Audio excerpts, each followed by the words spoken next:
Holy Gospel according to Luke, St. Luke, the 21st chapter. Glory to you, Lord. And some were speaking about the temple, how it was adorned with beautiful stones and gifts dedicated to God. Jesus said, "As for these things that you see, the days will come when not one stone will be left upon another. All will be thrown down." They asked him, "Teacher, when will this be, and what will be the sign that this is about to take place?" He said, "Beware that you are not led astray, for many will come in my name and say, 'I am he,' and 'the time is near.' Do not go after them.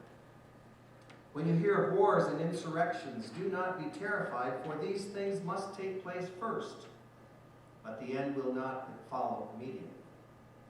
Then he said to them, "Nation will rise against nation, and kingdom against kingdom. There will be great earthquakes, and in various places famines and plagues. There will be dreadful portents and great signs from heaven. But before all this occurs, they will arrest you and persecute you. They will hand you over to synagogues and prisons, and you will be brought before kings and governors because of my name. This will give you an opportunity to testify. So make up your minds not to prepare your defense in advance, for I will give you words and a wisdom that none of your opponents will be able to withstand or contradict. You will be betrayed even by parents and brothers, by relatives and friends, and they will put some of you to death. You will be hated by all because of my name, but not a hair of your head will perish. By your endurance, you will gain your souls." This is the gospel of the Lord. Praise to you, Lord Christ. Please be seated. There are certain advantages to having a son who is an executive with the Seattle Seahawks. For starters, I can get tickets anytime I want. However, I don't do that. Let's just say that I'm not a big fan of the crazy Seattle traffic and the long lines and the parking nightmares, not to mention the exorbitant parking rates that are charged, and sometimes even the nasty weather. I greatly, make no mistake about it, I greatly appreciate my son's constant offers. "Dad, can I get you some tickets?"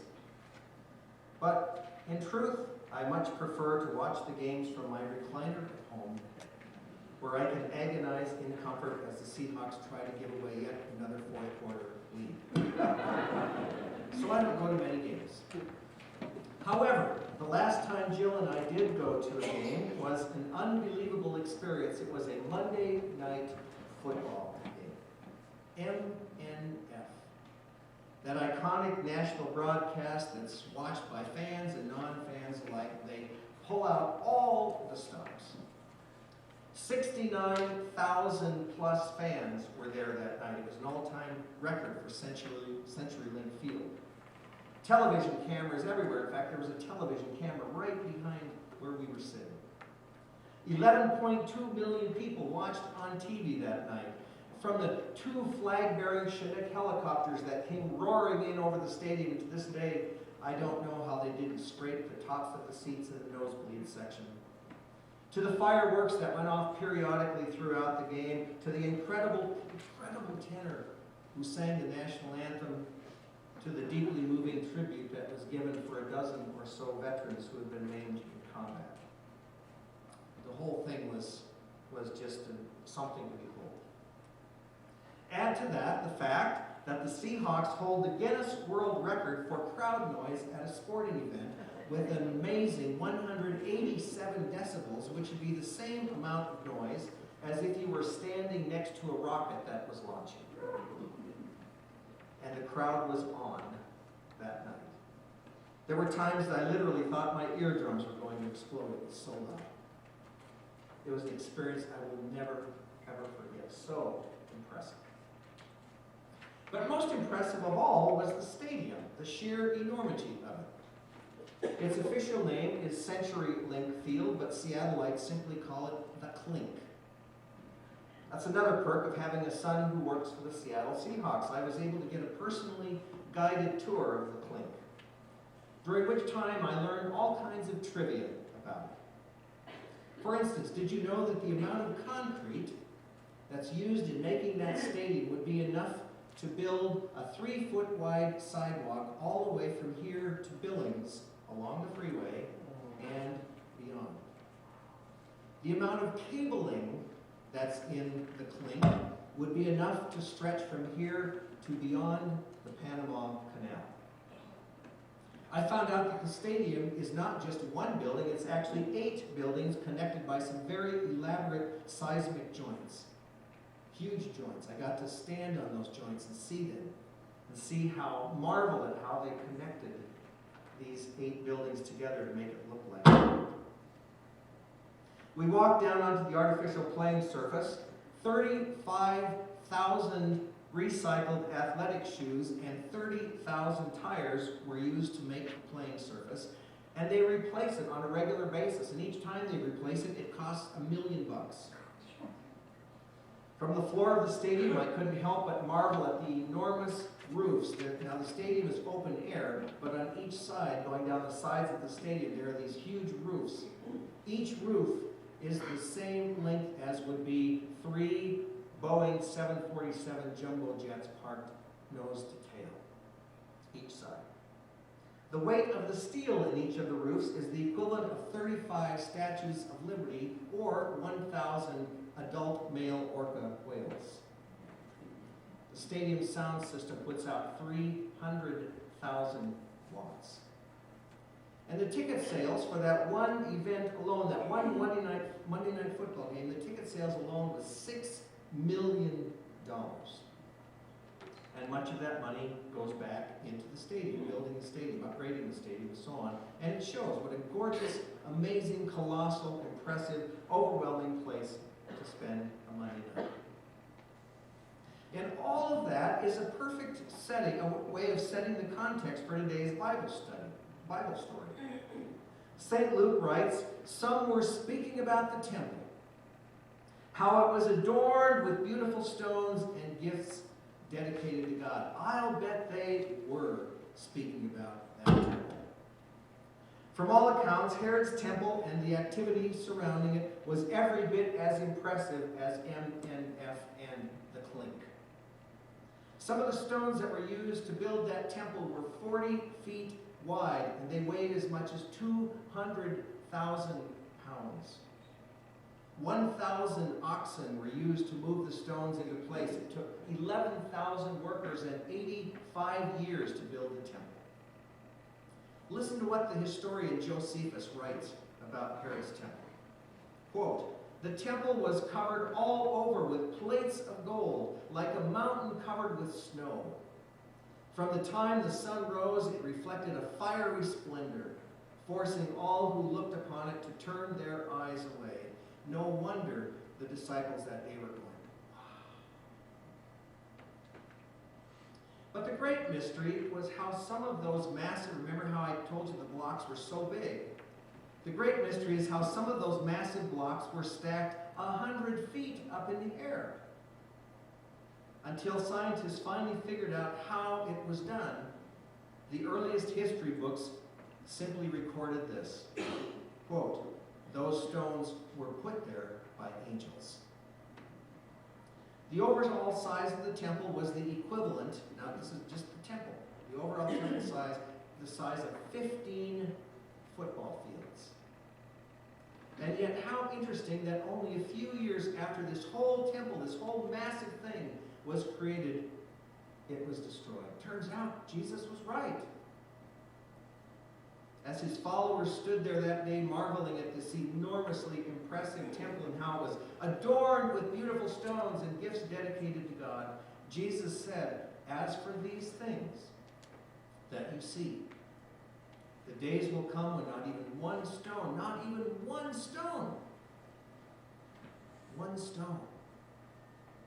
will be left upon another. All will be thrown down, he said.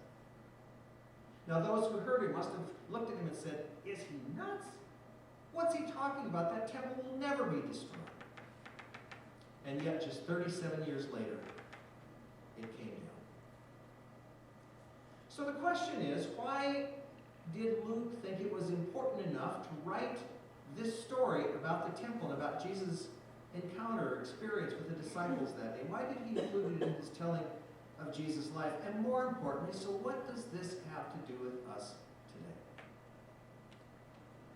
One thing is for sure, this story was hardly a story that I would tell to my grandchildren at bedtime. Listen again to Jesus' words. Nation will rise against nation, and kingdom against kingdom. There will be great earthquakes, and in various places famines and plagues. There will be dreadful portents and great signs from heaven. And he goes on to say that his followers will be arrested and brought before kings, and how all kinds of bad and horrible things will happen to them. You'll be betrayed by your parents and brothers and relatives and friends and family, he said. You'll be hated, and some of you will even be put to death. I don't think I would read those words to my grandkids. Those are tough words. So much has been said and written about this story from all kinds of different perspectives, but today I'd like to suggest this. Maybe Jesus was trying to teach us something important about priorities. Maybe he's asking, what are the clinks and the temples in your life? What are the things that most wow you? What are the spectacles that you find to be most impressive and awe-inspiring and indestructible? What great edifices are you spending your time building that in the end may not be all that lasting? Is there something that you should instead be in awe of that you aren't? A few years ago, I asked a teenage girl what she was up to. Simple question. I was hardly prepared for her answer. She said, "Oh, not much, just worried about when the world's going to blow up." When she said that, my first thought was, oh, she's just being flip. But then I realized she was serious. She had, in fact, been lying awake at night worrying about all kinds of things, not the least of which was when the world's going to blow up. One peek at the news, and it's not hard to see why. It's enough to send anyone to the nearest counselor for therapy. There are countless stories and images of people being ruthless to each other.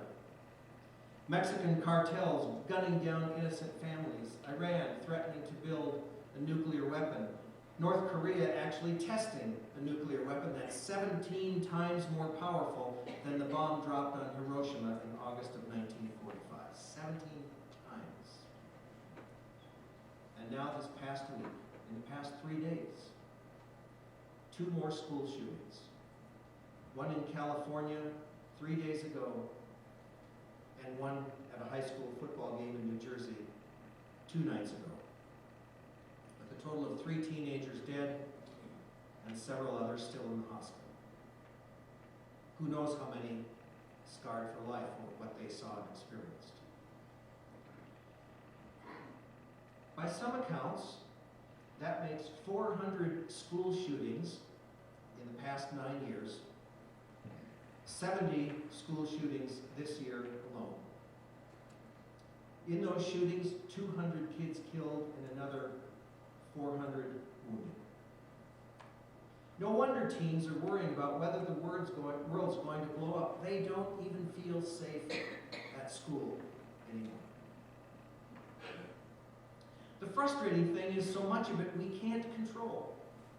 We can't control what happens in North Korea or Afghanistan or Rwanda or the Sinaloa region of Mexico. We can't control what happens in Chicago or Los Angeles or Washington, D.C., or even in Yak, for that matter. But we can control us. We can decide what role we will play in making our own time and place more hopeful and faithful and peaceful and compassionate. St. Paul writes in today's reading from 2 Thessalonians, "Brothers and sisters, do not be weary in doing what is right." That about says it all, doesn't it? Do what is right and don't give up. Don't tire. Don't be weary. Don't give in. Keep doing what's right. That's what you can control. You have the power to set the tone in your home and family and school and workplace and wherever else it is that you live and work and play. Choose to be positive and hopeful rather than fearful and negative, and see what a difference it makes in your life and in the lives of people around you. Even more than that, learn to trust God when you're afraid. We're not the first to live in anxious times, and we certainly won't be the last. We're not the first to watch the news and think that the world's about to blow up. We're not the first to deal with the temptation to obsess about what might happen. Jesus himself admitted there are going to be wars and conflict and famines and plagues and a dire future. That's the world we live in. It always has been, it always will be, thanks to the most ancient of our ancestors who chose sin as their way of life. It's natural to get scared when you hear scary things. It's hard to trust God when it feels like the wheels are falling off. 2 days ago, someone confessed to me that he's been screaming obscenities at God because of all the things that he feels have been piling up in his life, bad things. God can handle it. Scream if you want, but don't stop trusting. In today's gospel, Jesus says, by your endurance you will gain your souls. That's what you're being asked to do today. Endure, hang in there, have faith, trust, and know that God is at work.